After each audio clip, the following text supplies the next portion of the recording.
All right, I'll call to order the Public Works and Utility Committee meeting held at the Richard Young Fire Station, Village of Lisbon on Wednesday, June 28th, 2023 at 5:02 p.m. Roll call, please. Trustee Moonen, Present? trustee Beal here, and committee member Plus, Here. and committee member Eberly. Here.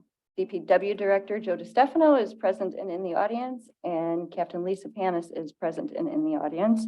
Administrator Nicholas here, and Clerk Elisa Capazzo-Ketch to record the minutes. And Jane Mueller. And Jane is absent and excused. Thank you. Item 2, Pledge of Allegiance, please stand. I pledge allegiance to the flag of the United States of America and to the republic for which it stands, one nation, under God, indivisible, with liberty and justice for all. Citizen comments, calling anyone in present. Anyone like to make a comment, please step to the podium. No one is here to make comments. Check on the Zoom. No one's present on Zoom. No one's present on Zoom. Last call. Moving on to item agenda 4, approval of minutes, May 17th, 2023. Public Works and Utility Committee. Meetings are in draft form. I do have one notation to make on closed session. It should read Trustee Moonen instead of President Osterman. Any other corrections necessary? Move for approval. Motion made by Everly, seconded by. I second. Seconded by Beal. Discussion. All in favor, say aye. Aye. Any opposed? Motion 4-0. All right, moving on to departmental reports. A, Department of Public Works, Joe DiStefano Jr.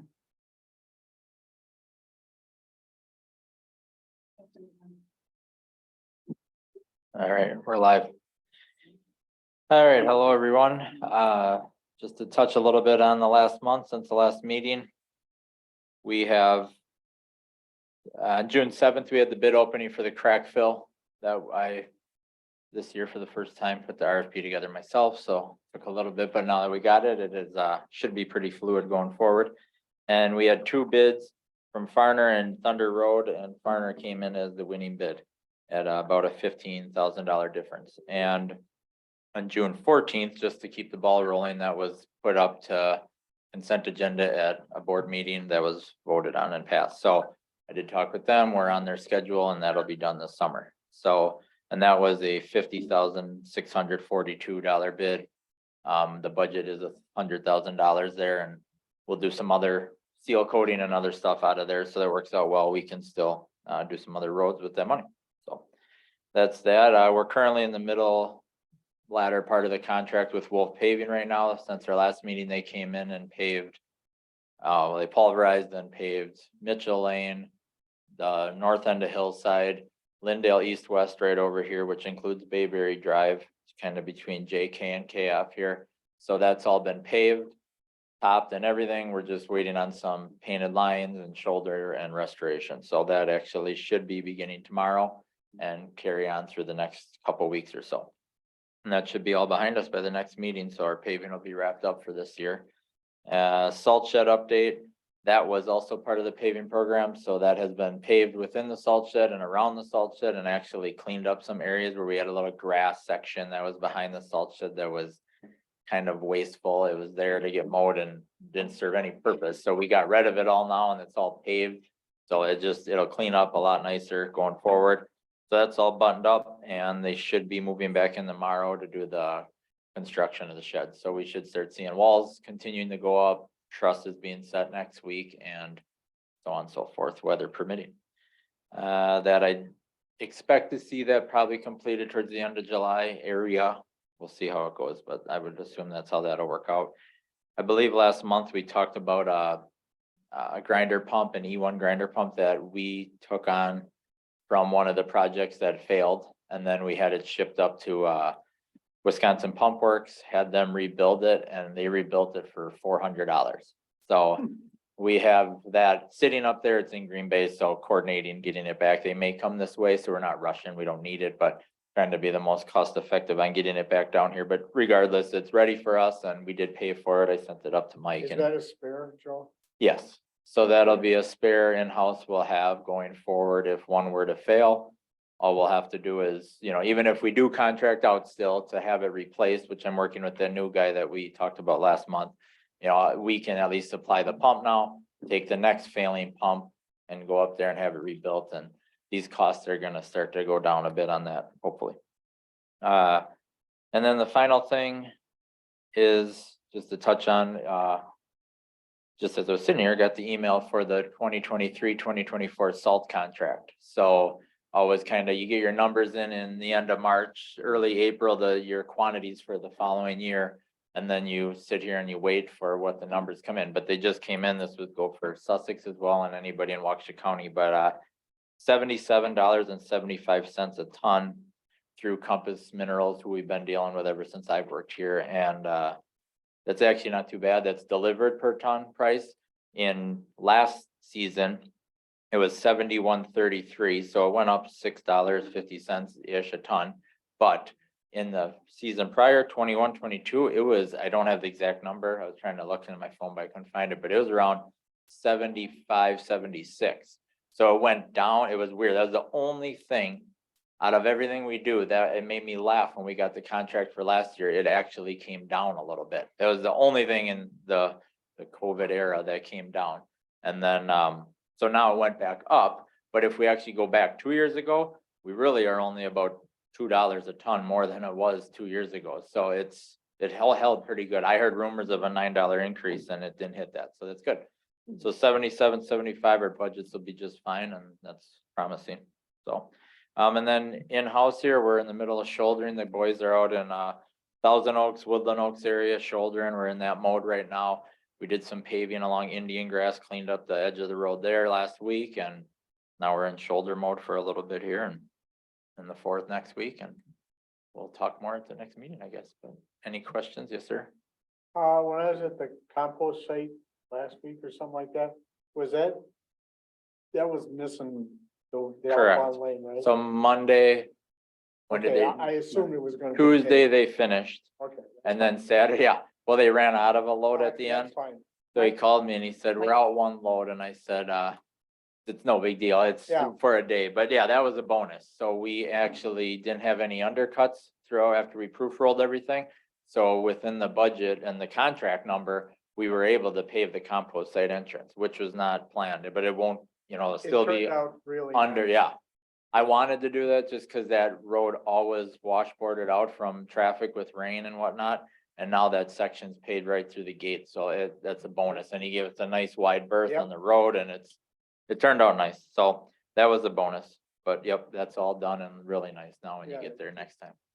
Joe, did you have a list of roads for people to be aware of for the paving? Mitchell Lane, Hillside North by Bittersweet and Norwalk, within that section. Bayberry Court, Bayberry Road, and Hickory Nut Lane. It's just a short little stub right over here in Lindale, east-west, and then the compost site and the salt shed, but they are all paved. So the paving part, the messy part is done, basically. We're just doing some restoration along the edges currently. Okay. So, Thank you. yep. Anything else for Joe? Not I. All right, moving on, 5B Utility District. We'll start with Mike, just as soon as you get comfortable. Good timing.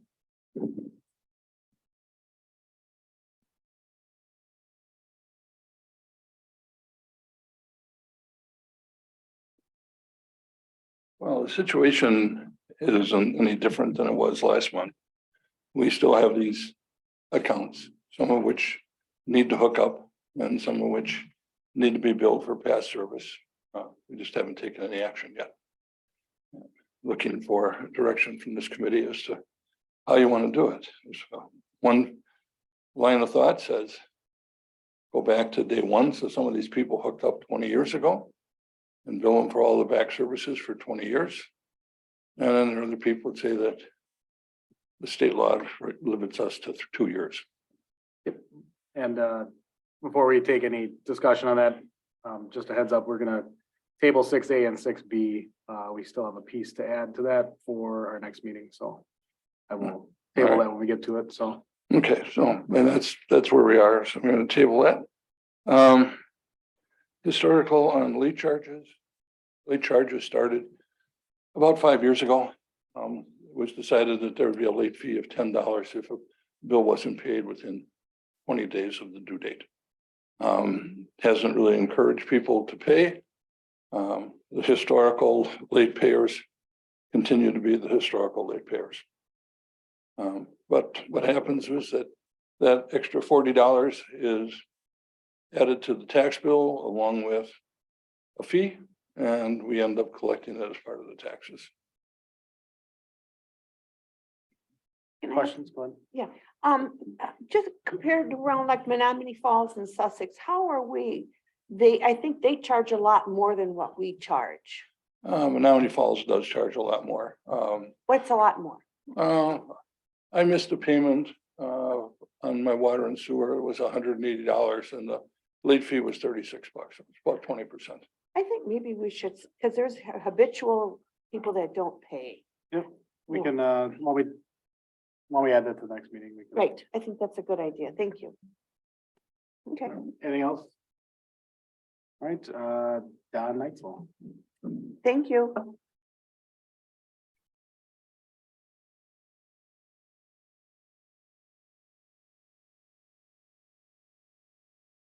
Good afternoon. My report should be there in your packet.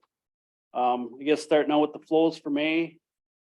Everything for the most part appeared normal.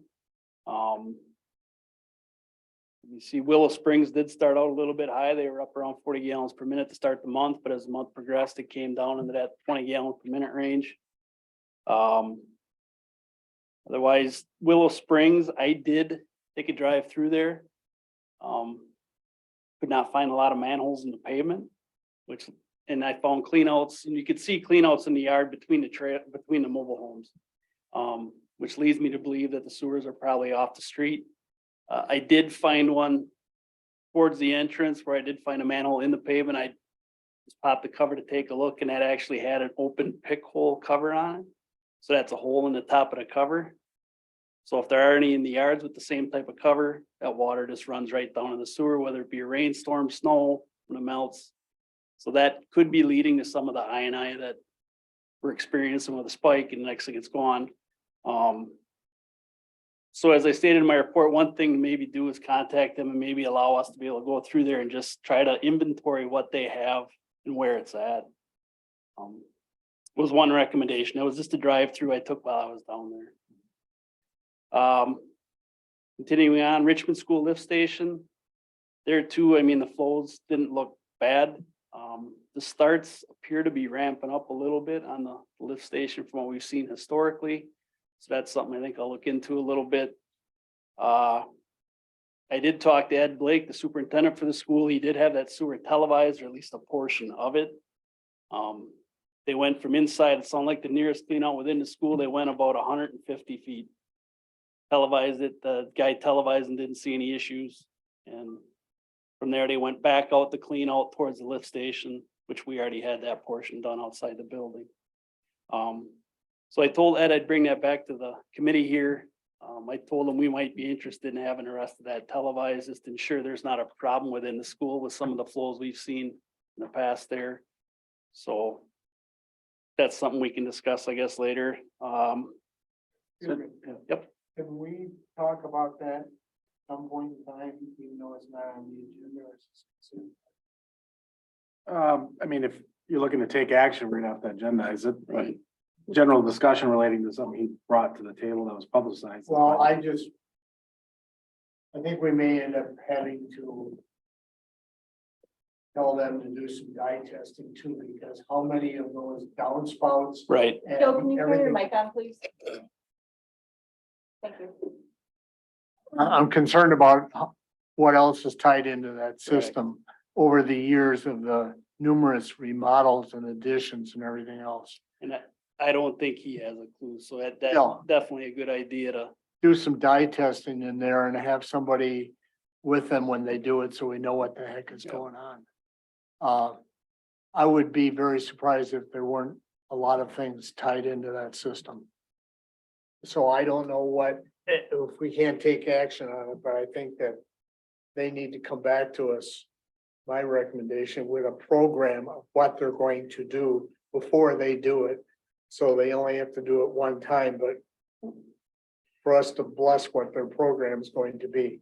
The same thing for Willow Springs, instead of just willy-nilly doing stuff and we end up chasing our tail around in a circle. Do we want to leave it up to the school in Willow Springs, or would we rather be the ones to say this is what we'd like to have done?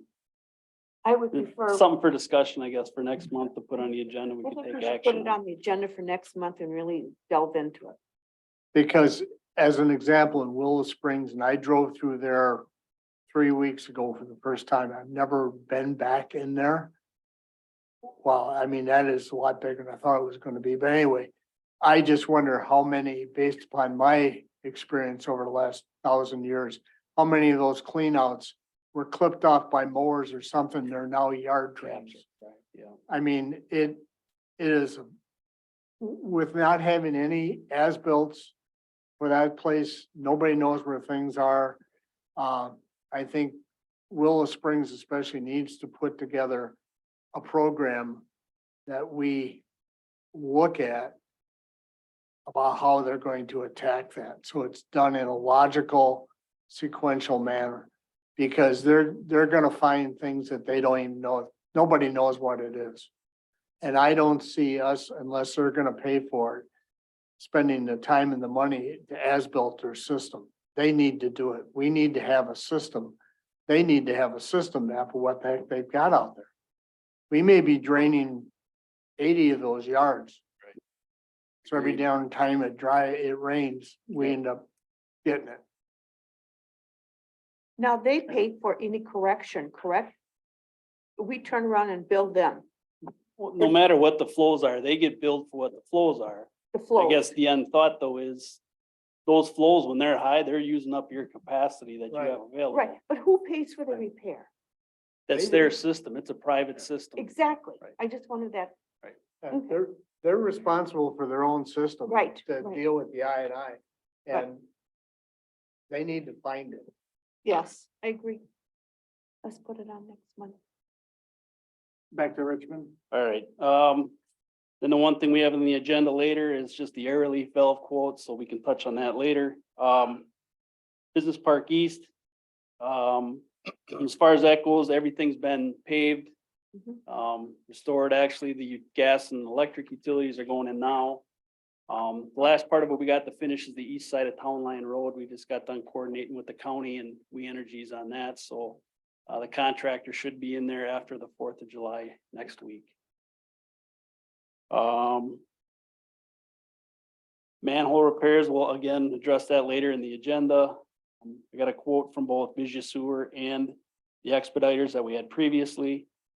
And then the last thing I just noted I had saw on the agenda was the process for amending the boundary of the sewer district. That's something we can talk about later, as well as what it takes to add areas for water distribution. Any other questions? This time. Well. All right. 5C, speed study. Captain Lisa Panis, Washington Shooter.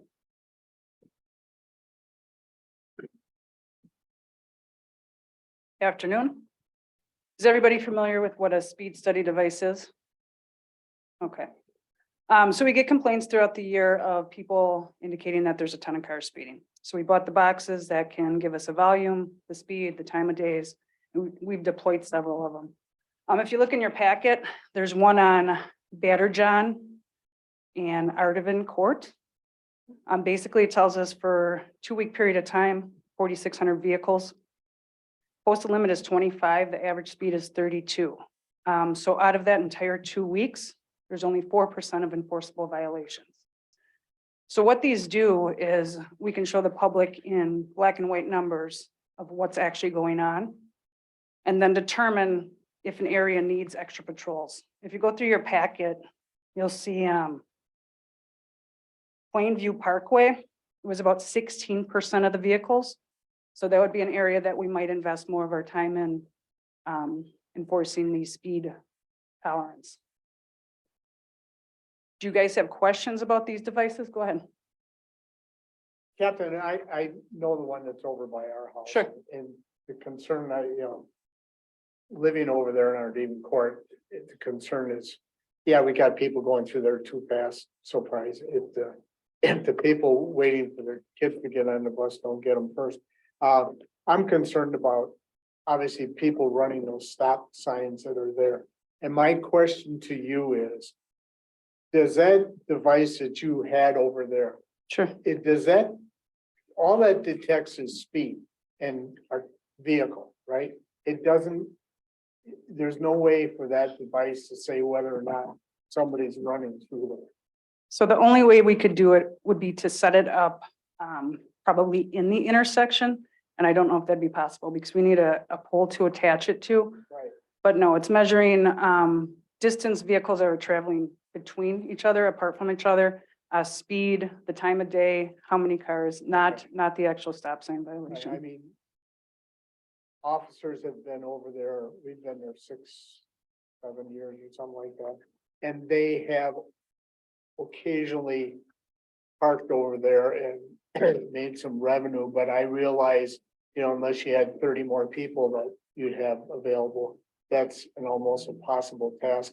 But I will say, I heard enough comments from people when you had the box up there. Sure. I thought that's what that was for. Now, if we could put big flags on there and flashing lights and stuff to alert more people, maybe they'd think that was something to detect people. I mean, people today, I saw at least 4 or 5 just go through that stop sign. And I don't know, and that's why I asked the question, because I don't know any way other than parking somebody over there full time and any way of dealing with that. Sure. We can do extra patrols, but that's why I like these numbers because they don't show like the major speed enforcement problem. But we could do patrols of the stop sign. One thing with our presence, it's going to deter that type of That's behavior. exactly the point. There's no place to hide over there. The nice thing is you slow it down for a little bit, but it's not going to stop. Studies show though, if there's a stop sign that's being run a lot, people aren't stopping for it, it probably shouldn't be there. And that'd be based upon the feel of the road, the size of the road and things like that. So that may be something to look at too. But we can certainly set up the extra patrols. We did receive a couple calls over there and most of it was referenced the school bus time, Yes. that people are driving too fast during school, drop off and pick up. I think these studies though, they show us where we should be putting our Well, efforts, I right? think it's a great thing. And I mean, when I read that and saw those numbers, I was quite frankly a little bit surprised, but it is what it is. And I think that's a good thing. And I think it was well worth the expenditure. What I'm talking about obviously is another issue. Sure. But like you said, there's no place to hide over there unless they hide behind the old fence row, because as soon as I see somebody parked there, that'll take care of the problem for the hour that you can be there, but you only got so many people you can have in so many places at one time. We have one deputy on Yeah, patrol for the Village of Lisbon, 24 hours a day. So and they do a fantastic job. I will say that because I interfaced with them on a Good. couple of issues. They are the most responsive. Your staff is the most responsive I've ever seen in my life. I Good. mean, I call, I get somebody gets back to me within a reasonable period of time. They talk and they explain what's going on and they take care of it. I mean, I really appreciate it. I don't know how we could have better service than we have. excellent. I'm pleased to hear that for sure. The speed studies really help us prioritize where we should be doing enforcement. So it's a great tool. We're going to continue to do them. If we don't have requests for them, we just deploy them randomly. And then if we do get a complaint in that area, we can show them the actual numbers. So we're continually doing the studies and give them to the public when they ask for them. It's a great tool, black and white numbers. And any other questions? I did have one that came up because of it. How can somebody request a study? Call me, call dispatch. Or they can call, Yeah. administration. So they call my office and a lot of times I'll just ask you to have it set up, deploy it. Yeah, either way is So fine. usually the office. Any All right. questions? for Thank Ken? you. Thank you. Thank you. Do you, can I ask one question? Do you think that would be helpful to put the speed studies on the website?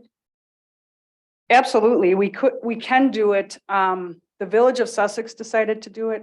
And when I read the comments, I think they put it on Facebook too. When I read the comments, some were positive and some are very negative. So I think it's, kind of a balance. The people that complain about these types of issues generally don't believe the black and white results once they get them. So I saw a lot of that in the commenting section, but people that are looking and, understanding what we're doing value it. So it may be something positive to throw up there one a month or something. Okay, thank you. All right, unfinished business, number 6A. I'm gonna ask for that to be tabled till next meeting, as well as 6B. Anyone opposed to that? No, Nope. 6C, discussion and review of utility district related to the following. We're gonna have a motion. Oh, yeah, I suppose we should. I'll make a motion for 6A and 6B to table. Looking for a second on both. I second. Both? Yes. Linda Beal seconds both. Any discussion regarding tabling? Hearing none, that's tabled to the next meeting. yes. Thank you. Hearing none discussion, all in favor, say aye. Aye. Aye. And opposed?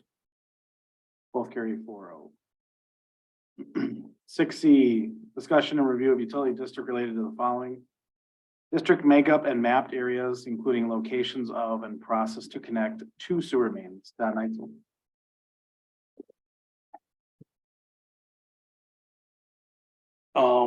I might reference Mike here a couple times, but I mean, in terms of the utility map I sent you, or I gave you guys a copy of, now that was the boundary for the district. That was what our boundary is supposed to be, as well as the infrastructure that's out there now. I think Richmond School, at the time we printed that map, it wasn't on there. We have nothing for Willow Springs. And I believe we did have the State Highway 164 force main on there. Since the map I printed for you, we have this updated a little bit farther. Kathy's actually sent me an email about updating it, the map for just the users, specific people that have sewer service and the ones that don't. So we will be working on that for the July meeting. So I guess with that, are there any questions on the map right now?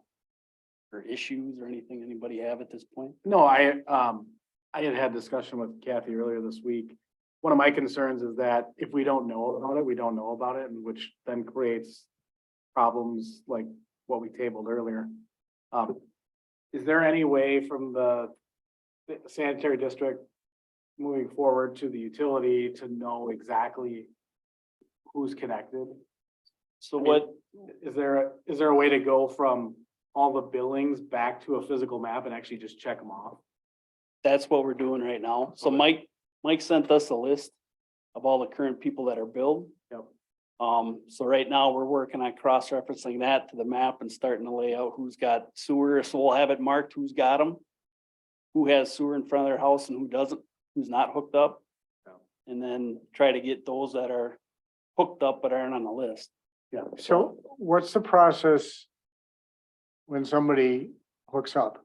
I mean, theoretically, they're supposed to pull a plumbing permit and we don't have a permit system in place for what will become the utility district, correct? Yeah, this is where I might go back to Mike a little bit. So when we were the sanitary district, the request would come to the sanitary district. And then from there, I believe they'd send that on to Mike. He'd let them know what the connection fees are. But how it went to town hall and then to the building inspector, I'm not exactly sure. I think one of the things we need to put on our list, which is growing obviously by the month, we need to put a permit system in place that coordinates the plumbing inspector and whoever the point of contact is, and it needs to be a individual. Right. so that going forward, we know what the heck is going on. Because when you have 4, 5 entities, nothing ever happens. I mean, you never know what's going on. And then you've got the people who are doing it without a permit, and we don't know what the heck is going on unless somebody happens to drive by and see a backhoe in the front yard. Yeah, I saw, I don't know if it was in the agenda, but somewhere where you're gonna have a discussion about the ordinances, or that's definitely a section of it we probably want to look at. You need a permit system. I believe Brian now, in the past, he's never contacted us when he okayed something, so that has since changed. Correct, Mike?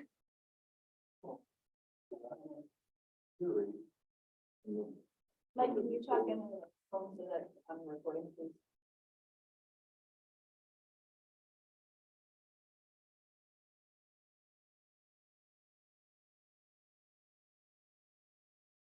So in theory, when somebody pulls a permit from the village to break into the road, the sanitary district utility would be notified to make sure that the necessary connection fees are paid. We still get situations where it's surprising. There is a building, a multi-garage building next to Willow Springs, where the individual has been asking to hook up to sewer, but there is no sewer there. And it's listed in MLS that now says it has sewer. So the only way he could have connected it is if he connected it to Willow Springs. So we got to question the Willow Springs, did they actually hook this guy up, or did he do it illegally, or is there utility there? But normally our notice comes when there is a sale of a property and they want to get a confirmation whether there's sewer service or not. That's when we get to notice that there's potentially a problem. In the MLS listing, if it says that there's sewer, it tells us, hey, we have an issue. But if they, in the situation where, that's assuming that somebody asked the question. That doesn't capture the ones who the question isn't answered for, and there's a sale, because we don't get the opportunity to deal with it, because nobody knows it's there, and it just goes through and the sale is made, and we're, Typically, the title companies on any sales touch base with us, even if there's somebody that's buying a property way west of 164. They're calling and asking, is there a sanitary district out there? No, there isn't any, but they're calling and asking about it. well. Okay, I've got it down, creation of a permit process. thank you. All right. Yeah, more on district makeup and mapped areas. I guess not unless there's any questions. I say next month we'll shoot to have the map for the actual people that are users right now, and the ones that aren't, we'll shoot to have that for you next month for the meeting. So we know. All right, C2, procedure to add water and or sewer service areas to district. Done. So in your packet, I included some information. One of them was an email I got from the Public Service Commission. It should look something like this. This was the process when we were developing Business Park East. This was the process we looked at and talked about with the Public Service Commission, PSC. Because at that time, we weren't sure if Lisbon was going to look at doing a private well, their own. Were we going to look at getting water from Sussex or somewhere else? So we went through these steps with the PSC. The first one would be if we're looking to create a whole new utility and looking to have our own well. One lays out the process for that. You need to have it, what they figure a minimum to 100 to 200 customers. Form water rates, you gotta form a utility. And then, they say the process should take about 6 months. The second way to do it is to buy from a wholesaler, again, like Sussex. We'd again form a utility. They want us to have about 100 to 200 customers where we'd be doing the billing. Form the rates.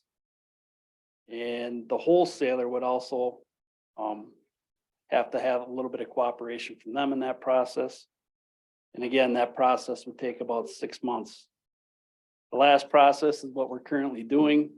That's where Sussex basically expanded their water distribution area to include that area of Lisbon. So they've essentially, we have an agreement with them where they're, yes, for a better term, an owner of the mains right now until such time that Lisbon would form a utility. And then we can get our portion of those mains back.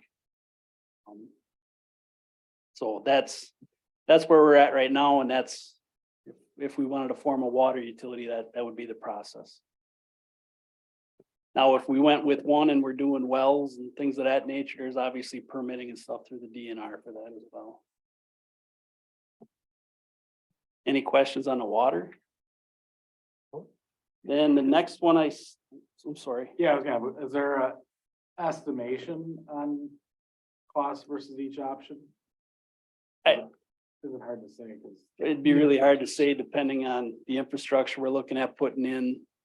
You know, the size of the well, how far, you know, what we're looking to serve. So is there on option 3, which we're currently using, is there any burden on the village of Lisbon for that?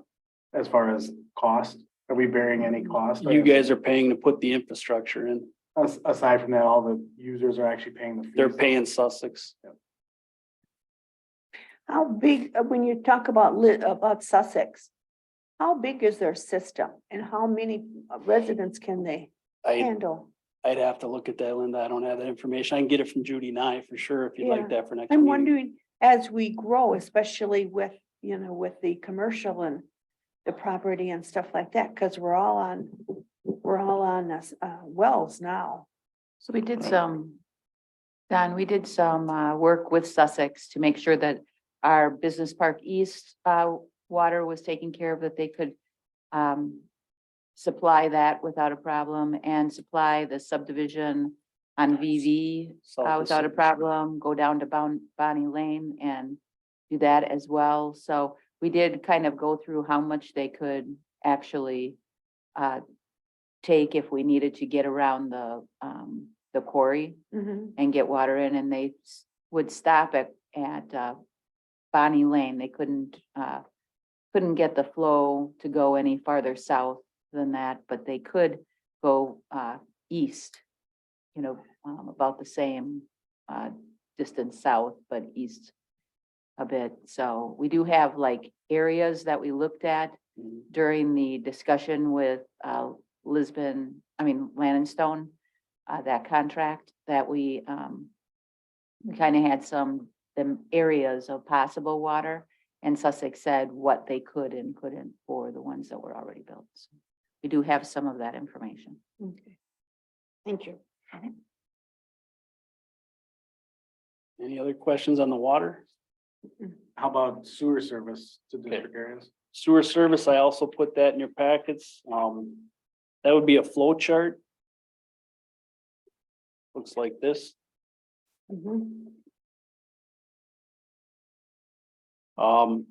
So aside from somebody just wanting to hook up to our current system, if somebody is outside the boundary of our current district, we need to submit an amendment. We recently did that within the last year for 2 properties. It's a lengthy process. I want to say that probably took us the better part of 6 to 8 months, I bet. Mhm. So it's okay to do it parcel by parcel. That was considered their simple process. If we're looking to do larger areas, it's a little bit more involved. But this is the process for that. So this would be amending the boundaries of our district. Again, with the agreements we have with sending wastewater to Sussex and some of the interceptor sewers, we need to have them buy in as well. We need their approval as part of this process. So it's just not the village submitting to sewer pack for that. You gotta do a facilities. Correct. For the bigger part, yes. Yeah, For and a that- couple parcels, it's streamlined, but Yeah, yes. having done this more times than I like to remember, I think that we, instead of picking these things off 1 or 2 at a time, first of all, it's not cost effective. And secondly, it's not good planning. We need to look at what we're gonna be when we grow up and what we want to do and do a facility plan to address that and do it the right way. It's the most efficient, it's the most cost effective and the most timely way to do it. Picking up people one or two at a time is a huge waste of time and money. I know the one person, there was a little bit of history with that one. She had requested that for quite a while, and then the other property was on the southern limits of the village. But yeah, I mean, you're right, it's taking them on as they request, you'd rather put them think- together and. You're I talking think about we the lady just- on Good Hope. Yeah, I Correct. think we just did, Yeah. the one on Good Hope. We didn't do the southern portion because Oh, they that's right, wanted we did. delineation and they Yeah. wanted That's right, a lot of other work. And we said, well, let's wait until we have somebody that wants to actually develop develop it. there, right, Right. you're right. Okay. Yeah, so we just did do the one on Good Hope. Mhm. And she was in need and she was right next to the, Yeah, she The had a current septic one. that was failing, and the sewer was right there. Yep. I mean, I like this. I think it's pretty straightforward with, you know, somebody looking for information, and I'd recommend we post it on our website. Also too, in spring, thinking about this, I thought of, we do have sanitary or people within the sanitary district that aren't users. And maybe a flow chart for currently mapped areas that don't have service, what that looks like for them. You know, I guess looking at that map, there's, That are within the district, but they don't have sewer right now, you're saying? yes, like, there are places that do not have access to it just because there's no infrastructure in front Right, of the parcel to even connect to, so. You I know, mean, at that point, a flow chart for that would basically look like, one, is it even feasible? Do we have the grade and the sewer to serve them, or would it require grinder pumps, which you have all over? And would, you know, it'd be an investment by the village to install the infrastructure for that to get it there. Yeah, but then you get into the whole thing about assessment and needs analysis and everything. I mean, there's a means and method and there's a procedure to do this whole thing. And I don't have the knowledge about how these boundaries were ever originally fabricated, and I think is a kind word. And I don't know if there's any reason or rhyme or reason. I mean, when you normally create a sanitary district, you do it based upon rational reasoning, not just because somebody lives here and this guy lives here and everything else. We don't have that knowledge, so we're left in a quandary.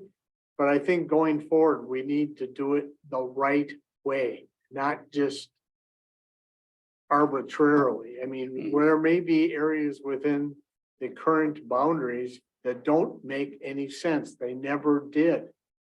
But we don't have that knowledge, but I think we're gonna have to spend the effort in order to get to square one. I mean, every meeting we have, I get more and more frustrated by this mess we're in. We need to straighten it out and it's gonna take some time. But we need to start looking at the larger picture and work our way in instead of just here and here and here and there. We're wasting a lot of money. I don't care whose money it is. And we're creating things that don't make any sense, possibly. right. And I guess the intent of this committee is that we have to take our diligence and understand the historical perspective on it, which I think Right. we are going to, and then the next logical step is to then review current policies and then put in place policies that make sense for the current district and ones that will stand for years to come. I mean, the maps that you gave us are a good start, but it's not a parcel map. We need to have a map that shows the parcels within those boundaries and see, number one, do they make sense? I mean, we may have a district boundary that goes down the middle of a right of way, which doesn't make sense, because now you're gonna say, according to that, if that case is, and I'm sure there are some, well, you can serve these guys, but you can't serve them. Right. It's the same pipe. You know, the boundaries for the district should have followed parcel lines, not right of way lines. So I mean, that's what, I mean, I know we've got a lot of work to do, but I just want to keep focused on doing things going forward the right way and correct what we have. Because we're never going to be able to catch up to where we are if we don't do it the right way. I mean, that, what you just mentioned was basically the situation on Good Hope Road. We had the sewer on the north side of the road right there, but none of these homes on the south side of the road were in the district. Yeah. And from what I had heard from the sanitary district at the time, it's because nobody signed a petition for that side of the road. Which is the most ridiculous way to create a sanitary Right. district. And I realize I'm beating a dead horse, just about literally, but that's what we've got to fix. Because we're never going to get to where we need to go without fixing those types of things. I spoke with Chairman Moonen this week. And we did talk about getting a policy together for that specific item. So I've got it on our agenda. And any Our other to-do questions? list. It's on our long. To-do list.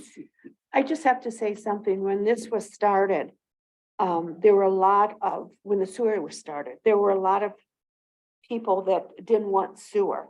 So how the present board at the time came down with a solution in their minds, which I totally agree with you down there. I just totally agree. We need a system that makes sense. But there were so many that didn't want it. So they looked at the map and said, okay, these people down here don't want it. We're going to leave them out. In hindsight, was one of the stupidest things that ever happened. So I think we need to go back and rectify some things. All right, hearing no other requests, we'll move on to late fees. Historical information on late fees, Mike Sargent. And just.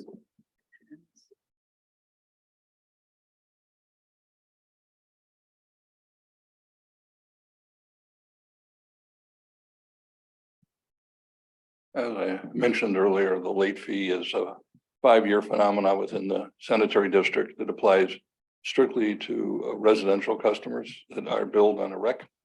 And it's a $10 late fee if the bill is not paid within 20 days of the due date. We have approximately 120 people who historically have late fees. And that doesn't seem to be at $20 or $10, doesn't seem to be a motivator to. Is get that them to just a pay. one-time fee? One time per month. So at the end of the year, it was, if they haven't paid all year, it's $40.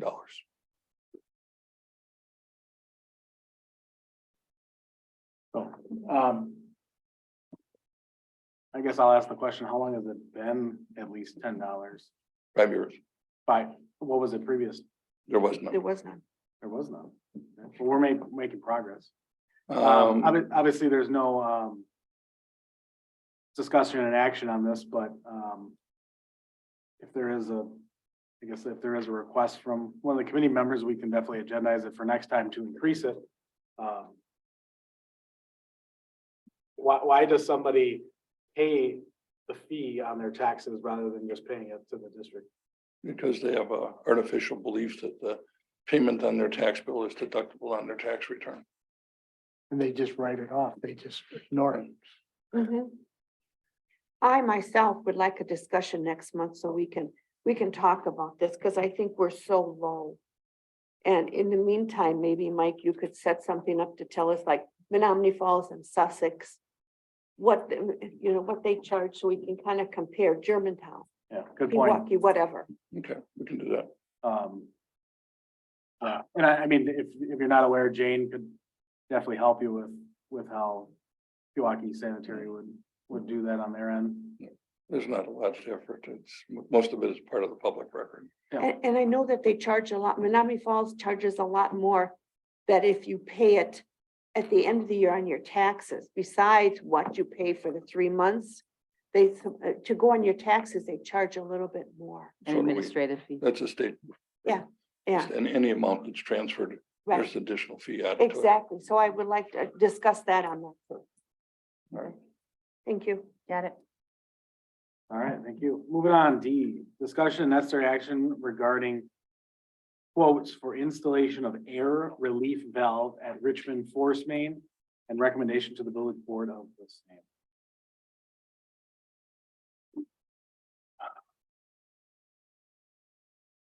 Okay, so we discussed this at the past couple meetings, the Richmond School force main is pretty lengthy. At one point, it was over 8,000 feet. Now I think it's down to just over 6,000 feet with getting cut off and going to the new subdivision Sussex has. The sanitary district at one point in time wanted to look at getting force main cleaned. With it being a 3-inch diameter pipe, it's pretty tough to find somebody to be able to do that, especially at that length. Sabo Mechanical, they go out, look at it. When they did pull the clean outs, what they experienced was a lot of gas, air.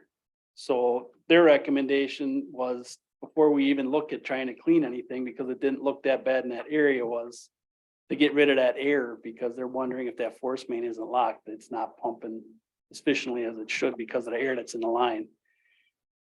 That is a hilly, obviously, road. That force main is probably not laid at a flat grade, obviously, so that's an area, the clean out, one clean out they pulled was an area they recommended based on the amount of gas that they had come out of there for an air relief valve.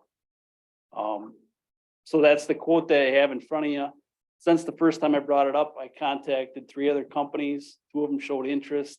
I got quotes from neither one. I think part of it is because somebody's got to come in with a back truck, just a septic truck, just to take the sewage that does come out of that line. So you're replacing one valve and having to get a sewage truck in there and everything else. Sabo Mechanical's done most of our work in the past. I think that's the reason, they did a lot of our repair and annual inspections on the air relief valves, and I think we're continuing with them yet this year to do that same work. So that's the one reason they quoted it. The one quote on there for $4,125 is for an all stainless steel air relief valve. And then the one for $1,732 is for an obviously lower end valve, not stainless. Mr. Chairman? Yes. Has somebody looked into where these things are physically located in relation to residences?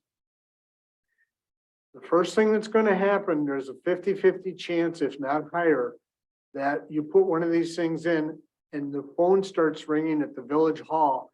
Something really stinks. And it's coming out of what we just installed. I don't believe we've gotten any, the ones we have out there, I believe there's 3 of them out there now. I've never, since I've worked with the village or town, I've never gotten complaints about Has any yet. anybody looked to see if they're operating? We have them maintained twice a year.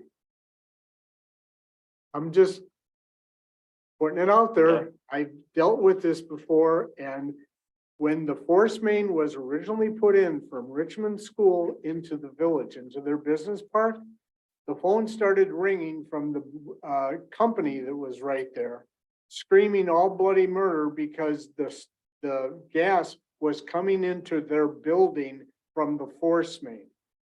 That's what started this whole problem with Richmond School. They couldn't even work inside the building there because of the smell. The H2S. I mean, I know that when Sussex cut it to go down to the new subdivision, the assistant engineer, when I had speaking with her, that she did say when they cut into it, I mean, it obviously had a lot of odor to it, gas. But in terms of the air relief valves that are out there, I've never heard a complaint or anything yet. I can double check again right where this clean out is, but I don't think I it's right in realize front of a we're residence. dealing with a instance where we don't know how that thing does this. And I would bet 2 bananas and a cherry that thing, It's all over. it's all over it was a disaster when it was put in, and it's only gotten worse. I'm just saying, we gotta be careful when we put these in, because if they work right, they expel gas. And for those who have had the experience of smelling hydrogen sulfide, it's not a pleasant thing. And if it gets into somebody's house, we're gonna have a major problem.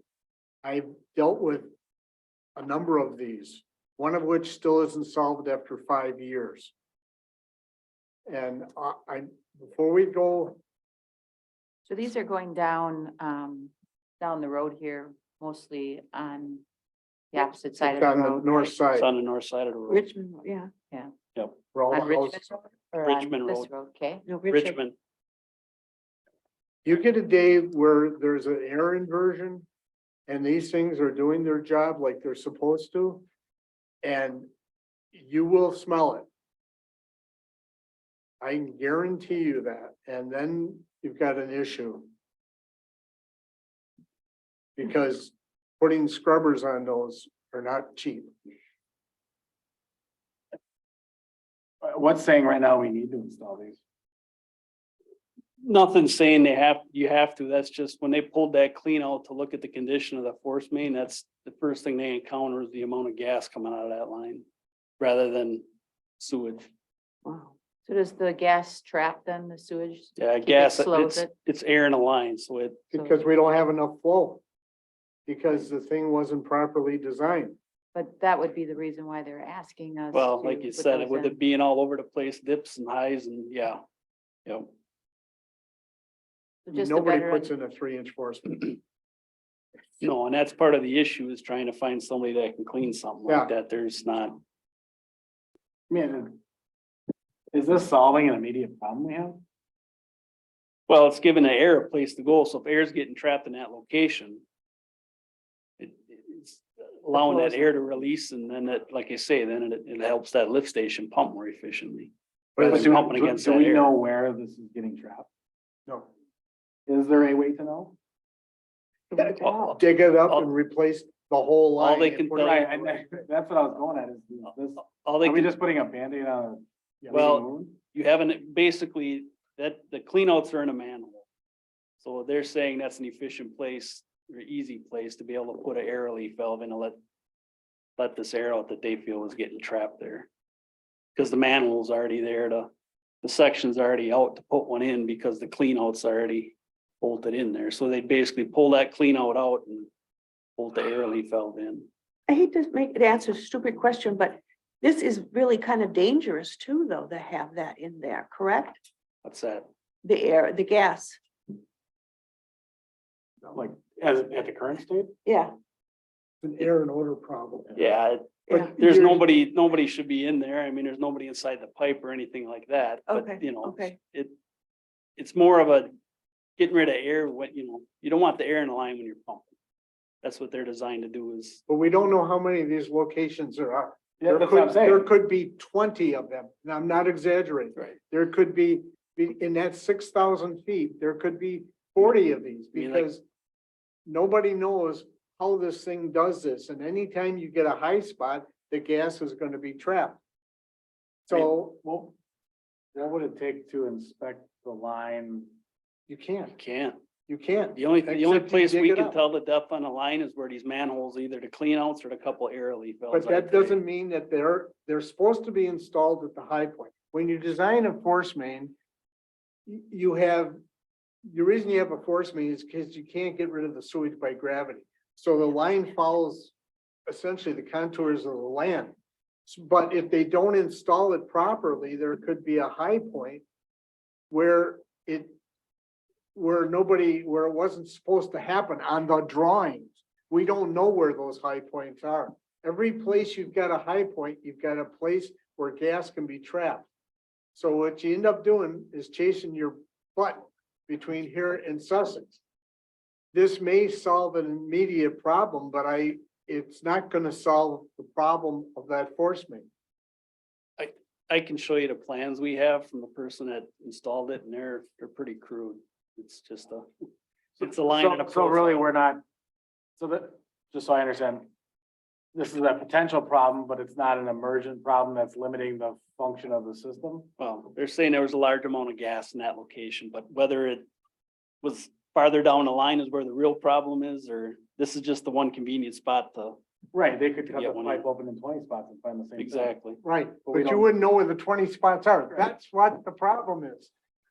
So, So I think it's a solution to the problem at that point, but it's not a solution to the problem. It may not solve $4,000, $5,000, $6,000 worth of problems with those pumps. right over there. Right. In there. I can tell you what's going to happen before I turn into compost. That line will be redone. You know, But we I had- mean, I understand why somebody is talking about doing this. And I'm not slighting Kunkel, I'm not slighting the contractor. But it's like trying to put lipstick on a pig. It just ain't gonna work. Well, and a little bit more history of where Sable came from with this. So as I said, the sanitary district wanted to have that whole force main clean. So we tried calling around to everybody that jets sewers and nobody could go that small. Finally, one guy, I think might have been the Expeditors, put me on to a guy that could do small. I think he was out of Brookfield. He couldn't do it that far. You know, in between each clean out, he just couldn't do it that far. So then the sanitary district, we made a decision at the time to have them pull the clean outs and just visually inspect what the pipe looked like at those locations to see if it's no longer a 3-inch, but maybe, you know, a 2-inch or an 1.5 inches, just based on the amount of sewage left in there. So that's what we had hired them to do. And when they had got to this location and pulled that clean out, it was just, their guys had to be out of the manhole right away based on the amount of gas coming out of that line. And they said it was excessive. There was no sewage in that location. So that's where their recommendation for this location came from. They were pulling the clean outs, looking at the condition of the line, and came across the amount of air that they saw here. Okay. Any more information? I would move that we table this item for the foreseeable future. Do you want to put that in a motion? Yes. I don't, I guess. Is that your motion? Yes, The table, or would you just like to, I guess, not take action? what's the item on the agenda? Discussion necessary. Action? Yeah, it's the. I action. would move that we take no action on this at this time. Motion's been made by Everly to not take action on installation of air relief valve. Is there a second for that? I'll second that. Any discussion further? All in favor of denying any action, say aye. Aye. Any opposed? Hearing none, the motion is to not take action 4-0. Appreciate the time Yeah. you put into this, but it just, Nope, I don't. disagree. E, discussion and necessary action regarding quotes for manhole repairs and recommendation to the village board of same. So the quotes that we talked about, again, a couple meetings ago, we have them from the Expeditors. This is based upon the areas of sewer that we televised, earlier in 2023. They had 7 manholes where they said they saw leaks that they would like to grout.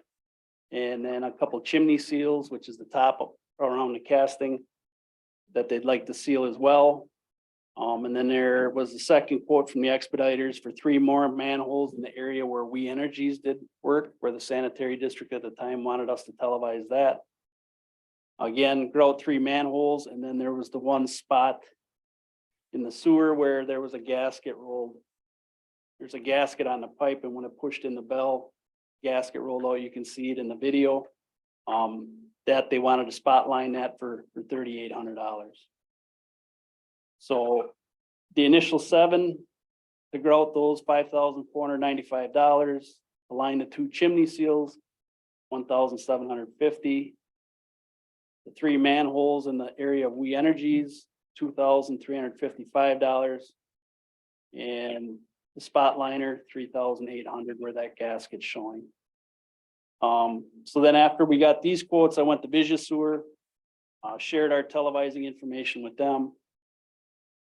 After talking with them a short time, they knew exactly who televised it and provided the quotes, because they disagree with a lot of what the Expeditors recommend. So Vision Sewer would not spot repair the areas that were claimed to be leaking. They wanted to line the whole manhole, which is in the quote you have. They went out, looked at all the manholes that were noted from sewer televising that were leaking. And they came up with the price of $11,400. But that would be lining of the whole manhole.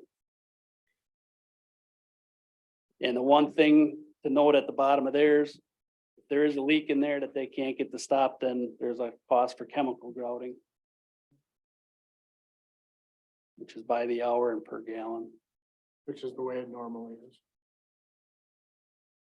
In terms of the pipe, I talked with Vision Sewer that had the gasket showing. He didn't have any concerns. He said he felt that was that way from day one, which I wouldn't argue that, but he didn't feel it would leak. I don't know if I'd go that far, but I agree, it was probably installed that way. It had to be installed that way. So what's your recommendation? Mhm. To me, the expediters have done work for the sanitary sewer district in the past. I've seen what they've done. It's looked good.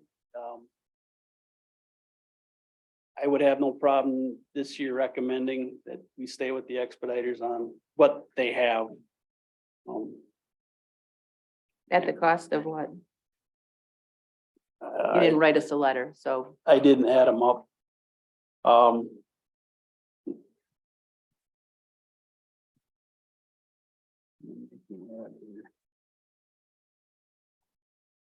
Is it those four numbers? Yeah.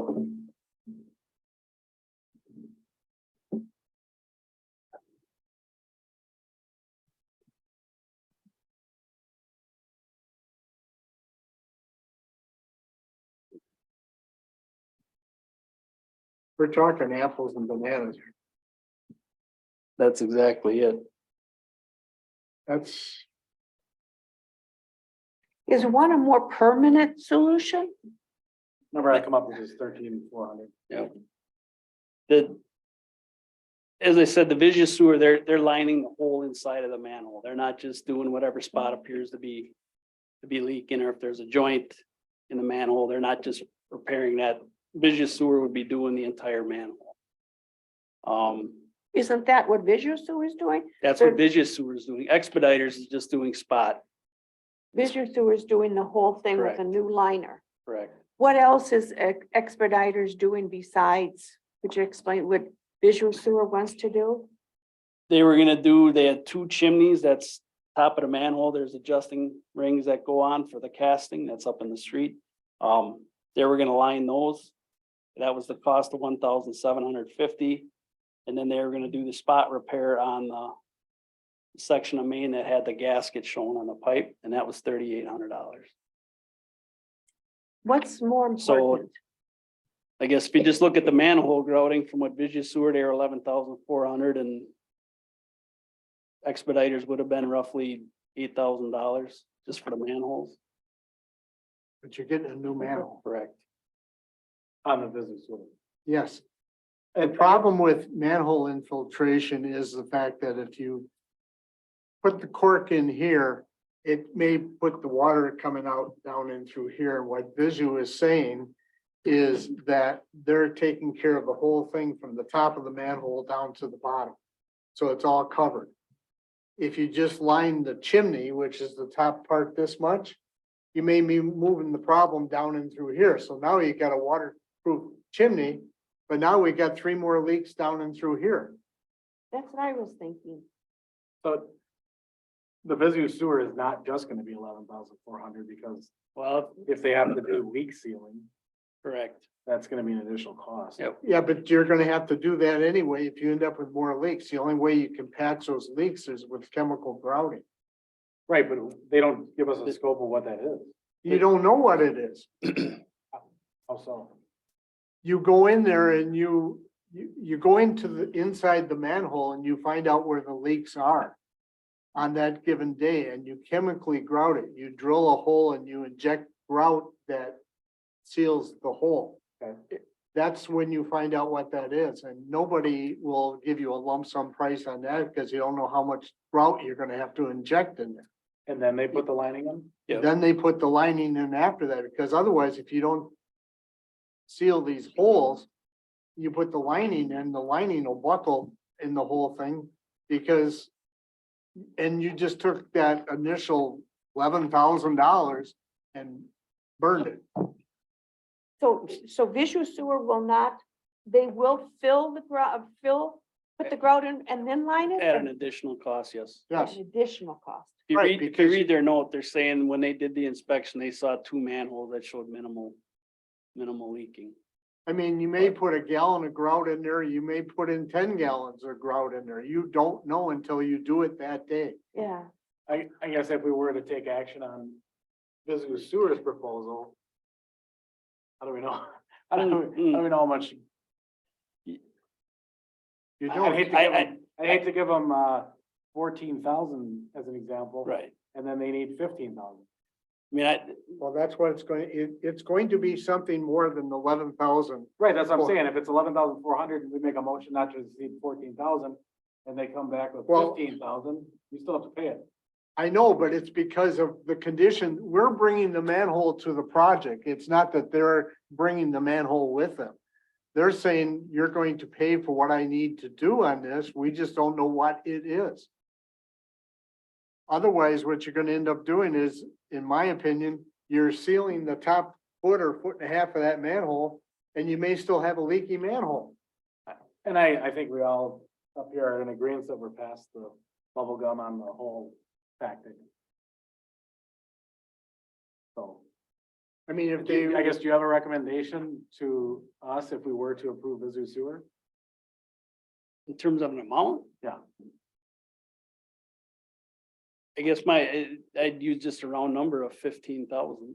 Right, because at some point, isn't it more effective just to replace the? no, the cost of that manhole is gonna cost you. What happens if they come back and say they can't replace it? Or they can't Well, repair it, we have to oh, replace it? Based on his They- note, he didn't they'll see repair anything it. that bad. I mean, it's not We like, only they- looked at two of them, no, he looked at all of them. we looked at all. All of them that Expeditors quoted, he's only saying he saw two of those manholes that had minimal infiltration. I think $15,000 is a good cap at the bottom, just so everybody is aware. You may get a phone call from Don saying, guess what? They needed to spend $15,055 on this whole thing. Just be aware of it. You're not nobody's going to seal manholes for a lump sum price. If they do, you're wasting your money. Right, but we also have to be able to take some action. not to I limit understand. them. And then you can put a cap on it, and if it comes up more than that, they're gonna Just have to to, notify you. right. That's all. We can do that. You think 15? Yeah, if they think we went 15 and I'll just tell them if it looks like we got something worse than that, then they need to notify us right away. All right, I guess, what, can I just ask Yeah. a question? What about the chimneys you talked about? That would be taken care of. Those will be part of this. They'll line that from the bottom to the top. So the 11,004 is taking care of all that? Correct. Okay, I got you. I'm in agreement with Visit Sewer is the road to go versus these two options. Mhm. All I right. agree. I guess I'll make a motion to approve the work to Visit Sewer with a price not to exceed 15,000. I'll second that. Motion made by Moonen, seconded by Everly. Any discussion further on it? Hearing none, all in favor, say aye. Aye. Any opposition? Hearing none, motion 4-0. Perfect. And obviously, if you have addition to that, please. By staff. Okay. Thank you. All right. Thank you. All right, new business 7A, discussion necessary action regarding possible crosswalk at Lake 5 Road and Wren's Way and recommendation to the village board as same. You're on the clock, Joe. Yep, I'll make it fast because there's no action to be taken. So I guess we'll just get some direction if you guys are even interested quick and I can touch base with them. Village of Merton contacted me about some resident concerns about a crosswalk to connect Hardeman Meadows to Barnwood Conservancy along Lake 5 Road, if you're familiar with that area. I don't sit there for hours on end. I do drive through there enough, though. I do know that that's a good runway for Merton kids going to school in the school time, and they could bike or whatever. Plus, just I'm sure their friends live on the other side of Lake 5 and vice versa. So regardless, their estimate came in around $4,000. So that'd be half of us, 2,000. Didn't sound too bad. That was an estimate by an engineer. And unfortunately, the one hard quote came in at 13,500. So now you're talking 7-8 grand. And that's one quote. Another one should be coming. So. And then I would personally want the stencils to be purchased so we can maintain this thing. Otherwise you chase that down the road of the bicycle changed and now the paint's different and we're covering this and blah, blah, blah. So. I guess I just want to know if I should, I mean, we can bring back the next meeting, the second quote and do a final decision at that point, but maybe now at least you got an idea of what we're talking about, and next meeting we can hopefully have the second quote. Yeah, I guess, one thing that came to mind for me was, does our staff have this capability to paint these? I mean, Yeah, we have a- maintain one on Plainview Road at Plainview Correct. Parkway. We have a way to do it. I told them just get the numbers initially, because when I saw 3,800, we have money in some of our things. Well, now, that was about literally half an hour before I showed up, this quote got emailed to me, so with that 13,000. I was coming in here hoping I'd say it's gonna cost $2,000, and now it's gonna cost more, so we can revisit this next month and Don't kind of they- have that conversation deeper. Don't more of the kids come across from Merton to Lisbon? Oh, Linda, I haven't spent enough time there to tell you that. There's no It's- toll It's take. both ways. They get you right there. Because of the walk, you know, how they. Yeah, go. I get it. Yeah. It's a good question. It's hard saying. We can put up a toll gate. Yeah, There you I'm not in favor No. of 13,000. No, I agree. So Okay, so let's see what happens Okay. and we'll table I it to guess next you're month. asking to table the next meeting. 10-4. So moved. Okay. I'll make a motion to table 7A to next. I second. Second by Beal. Any discussion? Mm-mm. All in favor, say aye. Aye. Position? None, motion carries forward. 7B, discussion and necessary action regarding definition of quote grinder pump, end quote, and apparatuses. Appurtenances, there you go. That's a long one. Regarding Joe DeBellick invoice dated 5/25/2023. Mike Sargent?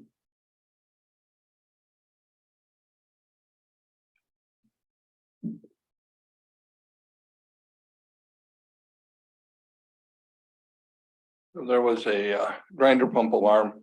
Joe DeBellick was dispatched. It was a switch on the circuit board. They replaced it and indicated that it was responsibility of the sanitary district. So the question is, where does the grinder pump begin and where does the customer service lateral begin? It's a very, very good question. This is something we can put on, have Yeah, I think have Don take a look at, and maybe we can come up with that for July. Because it's gonna take some I time. think we're gonna be further than July. Yeah. And I know you said verbally, but it's always supposed to be on the bill. It was, It was? yeah. The original bill, he said it was the sanitary district responsibility. No, I think we should table it. I make a motion, we table it. Motion's been made on 7B, second, Second. seconded, and any discussion to table, on tabling it. Mm. All in favor, say aye. Aye. Any opposed? Motion for. 7C, discussion necessary action regarding possible change to monthly meeting dates. Kathy? Right, so we've been, obviously, we have a lot of things on our July agenda and agendas moving forward. A lot of things we can't get done in an hour of time, and I'd like the committee to move their meeting to the third Wednesday of the month and meet at Village Hall at 5 o'clock. So moved. So moved. She can't make the motion, but. I make the motion. So third Wednesday, Wednesday. 5 o'clock 5 at the Village Hall. PM at Village Hall. Mhm. I make the motion. Is that yours? Third Wednesday, 5 PM, Village Hall is your motion? Mhm. Your second on the motion? So I'll next second it. month will be July 19th. I'll second that motion. Any discussion on it further? Hearing none, all in favor of moving to Wednesdays, third Wednesdays at 5 PM. Aye. Aye. And any opposed? To the, Everly say yes or He no? said yes. He said yes. 4-0 it carries. Item 8, if anyone has any that they want to publicly express right now, items for next Public Works utility agenda, we've added several over the course. I've got a, If you it's a have full any agenda. additional, please forward to the administrator. Item 9, looking for a motion for I adjournment. make a motion to adjourn. Motion made by Beal. I'll second. Any discussion? All in favor, say aye. Hi. Motion is 3-0. And we're adjourned at 6:21. Wow, we made it. Thank you.